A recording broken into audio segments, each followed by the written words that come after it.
Quand on est accro, par exemple, au chocolat, on est forcément addict, on a un comportement addict. Pour parler d'addiction, il faut quand même qu'il y ait une souffrance à un moment ou à un autre. Quand on mange une tablette de chocolat parce qu'elle est délicieuse et puis qu'on n'y pense plus, on n'est pas accro. Quand on est accro, quand on est addict au chocolat par exemple, ou au fromage ou au biscuit, donc en fait aux produits gras et sucrés, on y pense beaucoup. On a besoin d'en avoir chez soi.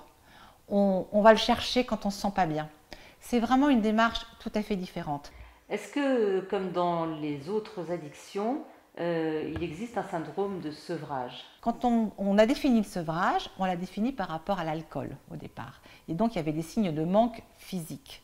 Mais le sevrage n'est pas forcément des signes de manque physique. Par exemple, quand on est accro à Internet, quand on arrête de jouer, il n'y a pas de signes physiques. Il y a ce que l'on appelle des signes psychologiques qui sont la mauvaise humeur, l'irritabilité, la nervosité.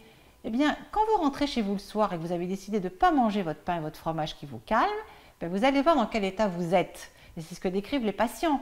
S'ils mangent de façon compulsive à certains moments, c'est justement pour éviter cette nervosité. Donc s'ils ne mangent pas, il peut y avoir cette nervosité.